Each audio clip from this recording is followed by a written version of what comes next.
Maka wajar kalau di pertengahan yang kedua ini ya, sepertiga yang kedua banyak-banyak kita dianjurkan untuk banyak-banyak istighfar. Alhamdulillah kita bersyukur Ramadan yang ketiga versi corona ini kita sudah lebih ya, curhat perekonomian. Ya Syekh, saya udah bertahun-tahun bekerja.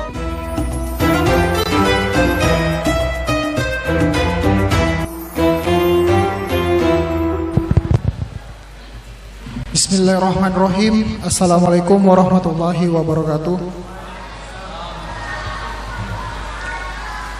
Alhamdulillahirrabbilalamin. Assalatu wassalamu ala asrafil anbiya'i wal mursalin wa ala alihi wa sahbihi ajma'in, amma ba'du. Allahumma salli ala Muhammad wa ala ali Muhammad. Hadirin jamaah salat isya dan tarawih yang dimuliakan oleh Allah Subhanahu wa taala, sebelum memasuki acara salat tarawih secara berjamaah, kami akan menyampaikan beberapa pengumuman. Yang pertama, ceramah tarawih pada malam hari ini akan disampaikan oleh Bapak Ustadz Badarudin Bana SAG. Beliau adalah utusan dari Badan Koordinasi Dakwah Islam Kota Bontang. Imam oleh Ustadz Abdul Latif dan Bilal oleh Saudara Reza. Pengumuman yang ketiga yaitu jadwal imsak besok jatuh pada jam 4:40 dan maghrib jatuh pada jam 18:16. Yang keempat, Badan Amil Zakat Masjid Ali Kasidrap telah siap menerima zakat dari jamaah dengan ketentuan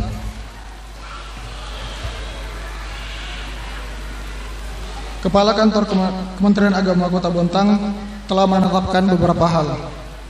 Yang pertama, zakat fitrah wajib dikeluarkan bagi setiap muslim sebesar 1 sah atau sekitar 2,5 kilogram makanan pokok atau beras.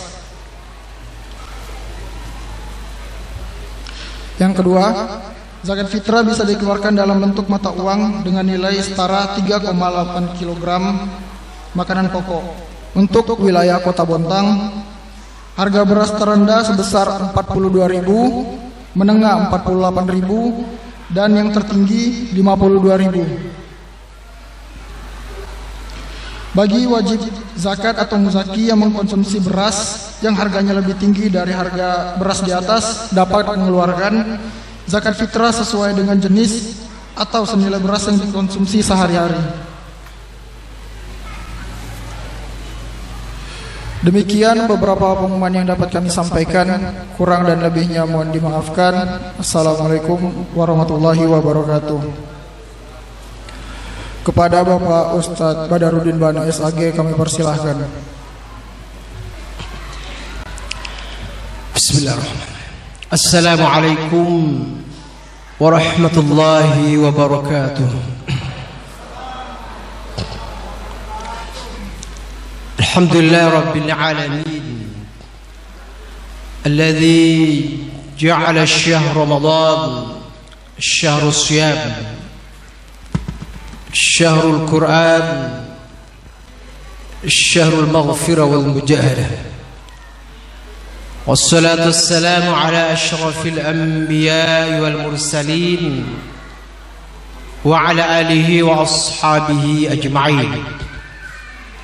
قال الله تعالى في القرآن الكريم أعوذ بالله من الشيطان الرجيم فقلت استغفروا ربكم إنه كان غفارا يرسل السماء عليكم مدرارا ويمددكم بأموال وبنين وجعل لكم جنات وجعل لكم أنهارا. وقال الرسول صلى الله عليه وسلم من لزم الاستغفار جعل الله من كل ضيق مخرجا warzahu min haitsu la yahtasib. Al-hadis Abu Daud. Shadaqallahul azim. Bapak Ibu, saudara-saudara, anak sekalian yang berbahagia, sidang jamaah Isya dan tarawih yang sama-sama mengharap rahmat dan ridha Allah Subhanahu wa taala. Yang pertama, kita banyak-banyak bersyukur kepada Allah Azza wa Jalla. Enggak terasa sudah malam 16. Ada 16, ada yang 17 sudah ya. Insyaallah dua-duanya benar ya. Karena al-haqqu min rabbikum fala takunanna minal mumtarin. Kebenaran yang mutlak hanya ada di tangan Allah Azza wa Jalla. Untuk itu di pertengahan Ramadan seperti ini tidak terasa kita kembali mengevaluasi perjalanan kita yang separuh kemarin, ya. Makanya Rasulullah dalam hadis yang lain, ya, mengklasifikasikan Ramadan itu yang pertama, Abu Rahmah dibukakan pintu-pintu rahmat, ya, sehingga tumplek-blek jamaah yang datang ke masjid-masjid, ya. Termasuk insyaallah di Al-Ikhlas. Terpak ya? Beberapa hari yang lalu saya di Al-Ikhlas mulai maju, ya, maju softnya boleh berkurang, ya. Artinya disinilah ujiannya, ya. Maka wajar kalau di pertengahan yang kedua ini, ya, sepertiga yang kedua banyak-banyak kita dianjurkan untuk banyak-banyak istighfar, ya. Mohon ampun kepada Allah. Mungkin di awal kemarin ada salah nawaitu kita, ya. Mungkin cuma sekedar euforia ikut-ikutan Ramadan, kangen suasana seperti ini yang dulu-dulu, rem, ya. Tidak bisa sembarangan, masker maksimal luar biasa prokes, ya. Kan saya pernah Idul Fitri pertama di sini luar biasa, ya, aparatnya, prokesnya, ya. Alhamdulillah kita bersyukur Ramadan yang ketiga versi corona ini kita sudah lebih bernafas lega, ya. Mudah-mudahan nanti lebarannya juga lebih enak lagi. Amin ya rabbal alamin, ya. Ya, untuk itu mari kita seperti yang diajarkan Rasulullah ketika sholat tidak langsung alhamdulillah, ya, tapi banyak-banyak astagfirullah, astagfirullah, ya. Ya, saya pernah ditanya murid saya di SMA ya, habis kenapa kok istighfar Pak Guru? Ya, kan kita habis baik-baik itu, ya, sholat, ya. Ya, karena saya bilang kita sholat betul baik, ya, tapi pikiran kita kadang tidak baik, ya. Apalagi sekarang puasa mungkin mikir takjil, ya. Ibu-ibu mikir apa nanti dimakan lagi di rumah anak dan suami saya, ya. Nah, itu semua kita perlu ampunkan kepada Allah Subhanahu wa ta'ala, ya. Apalagi di dalam firman-Nya banyak, ya, ayat-ayat Allah yang menganjurkan kita untuk banyak-banyak istighfar. Dalam surah Ali Imran misalnya, wasari'u ila maghfiratin min rabbikum wa jannatin 'arduhas samawati wal ard u'iddat lil muttaqin. Al-ayat. Jadi Allah memerintahkan kita untuk bersegera menuju ampunan Allah Subhanahu wa ta'ala yang luasnya seluas langit dan bumi, diciptakan, siapkan untuk orang-orang yang bertakwa, ya. Bahkan di ayat yang lain disuruh fafiru ilallah, berlari menuju Allah, pengampunan, pertobatan, ya. 2 hari ini berturut-turut di Al-Hijrah, Sabtu Ahad kami di Tanjung Laut banyak kena musibah, ada yang meninggal dunia, ya, ada yang keluarga dekat kami, ya. Tadi ini 2 lagi yang meninggal, satu istrinya takmir Pak Amran, ya, mudah-mudahan husnul khatimah. Satu lagi jamaah yang orang tua sudah, ya, Pak Lepal yang dulu pernah viral di Balikpapan hilang itu, ya, yang jual tahu tek, ya, tadi meninggal, ya. Jumat masih Jumatan di Al-Hijrah, ya. Ya, nah, subhanallah tadi udah meninggal, ya. Padahal orang tua itu agak sedikit gangguan, ya. Kadang-kadang pokoknya penguasa di masjid, ya, kalau tidak pakai koplo, dimarahi kamu itu, ya. Anak-anak muda terutama, ya. Pokoknya luar biasa, ya. Ya, kadang-kadang sedikit gimana dia susah membahasakan, ya. Tapi subhanallah tidak bisa kita menganggap enteng seseorang, ya. Kami tadi geleng-geleng di Al-Hijrah pas zuhur, ya. Ketika sholat jenazah, subhanallah, orang tua ini yang dianggap nggak ada apa-apanya, biasa, kadang-kadang malah harus sedikit kita menyingkirkan kalau dia datang, ya. Subhanallah, yang sholatkan siapa Pak? Tidak main-main, bukan kaleng-kaleng, langsung dari Yaman, Syekh dari Yaman datang kebetulan berkunjung ke Al-Hijrah, dia didaulat mengimami, ya. Bahkan dia yang memberikan tausiah, kemudian diterjemahkan, ya. Dia juga yang mendoakannya, subhanallah, ya. Orang Yaman asli, langsung dari dekat tempat kelahirannya Rasulullah di Jazirah Arab sana, ya. Dan kita tidak pernah nyangka, ya, kalau orang tua seperti itu luar biasa berkahnya, ya, di bulan suci Ramadan lagi, ya. Maka wajar kalau di bulan seperti ini kita banyak-banyak pertengahan untuk banyak-banyak istighfar kepada Allah Azza wa Jalla, ya. Syekh Al-Qurtubi dalam kitab Jami'ul Ahkam pernah meriwayatkan, ya, kunjungan Ibnu Syaibah ketika dia datang berkunjung kepada Hasan Al-Basri, seorang syekh, seorang ulama yang besar dari Basra, ya. di Irak, ya. Syekh Hasan Al-Basri ini adalah periode tabi, ya. Jadi ada periode sahabat seperti Umar, Abu Bakar, Utsman yang ketemu Rasulullah. Setelah itu ada lagi tabi, ya. Ini tidak ketemu Rasulullah, tapi ketemu sahabat-sahabatnya Rasulullah, ya. Bahkan Hasan Al-Basri pernah dalam riwayat digendong oleh Umar Ibn Khattab, kemudian didoakan mudah-mudahan jadi syekh yang besar, menjadi panutan umat, ya. Dan subhanallah terbukti, ya, sampai sekarang banyak literaturnya dipakai oleh umat Islam, ya. Nah, suatu saat ada yang bertamu ke rumahnya, ya, Ibnu Syaibah melihat langsung, ya, ada yang datang berkeluh kesah, ya. Karena kebetulan ulama dulu itu dianggap serba bisa, apapun masalah umat harus bisa ditanyakan, ya. Nah, itu tidak gampang. Kalau sekarang kan beda-beda kaplingannya, ya. Nah, dia datang kepadanya mengeluh, ya Syekh, di kampung kami banyak terjadi kekeringan, ya, kemarau panjang, kebun kering dan segala macam kesulitan. Apa yang harus kami perbuat? Ada solusi. Maka kata syekhnya, aktsirul istighfar, perbanyak istighfar, perbanyak istighfar. Itu solusinya. Ya, orang-orang dulu itu sami'na wa ata'na. Kalau sudah syekhnya mengatakan seperti ini, ya sudah, pulang diamalkan, ya. Nah, di hari yang sama beberapa saat kemudian datang lagi satu bertamu, ya. Datang, kemudian langsung setelah itu nanya kepada syekhnya, ya Syekh, saya punya masalah sangat berat dan mengganggu saya. Bertahun-tahun saya sudah menikah, bertahun-tahun, ya. Mungkin kurang lebih kata dalam riwayat 10 tahun dia menikah, enggak dikasih anak keturunan sama Allah, ya. Ada apa ini, ya? Padahal kalau sekarang kan anak muda kadang-kadang ada yang nggak sengaja belum menikah udah punya anak, ya. Hamil di luar nikah misalnya, married by accident, ya. Ada apa dengan ini? Kenapa sudah 10 tahunan saya menikah tidak punya anak?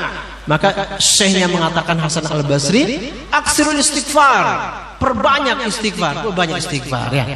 Nah, kalau zaman sekarang kita kan tidak nyambung, apa ini Ustaznya? Kita minta solusi anak kok dikasih istighfar, ya. Istighfar kan tobat, ya. Nah, tapi orang-orang dulu nggak pernah bantah. Pokoknya kalau sudah dapat petua dari syekh, dari ulama-ulama terbesar, sudah sami'na wa ata'na, diamalkan. Kemudian yang terakhir, tamu yang terakhir hari itu, Ibnu Syaibah menceritakan, datang lagi satu yang beda lagi masalahnya, ya, curhat perekonomian. Ya Syekh, saya udah bertahun-tahun kerja keras banting tulang mulai pagi sampai sore bahkan sampai malam. Tapi kehidupan saya masih dalam kemiskinan, ekonomi masih kelas elit, ya, ekonomi sulit, ya, susah. Padahal itu di sebelah fulan sudah jadi kaya raya, banyak harta bendanya. Padahal kerjanya kurang lebih seperti saya. Ada apa? Ya, kata mungkin syekhnya, mungkin ada dosa-dosa yang menghalangi rezeki Anda dan seterusnya. Maka aksirul istighfar, perbanyak istighfar, karena itulah solusi problem Anda, ya. Maka akhirnya dia pulang dan diamalkannya. Dalam riwayat alhamdulillah tiga-tiganya bisa terselesaikan solusinya.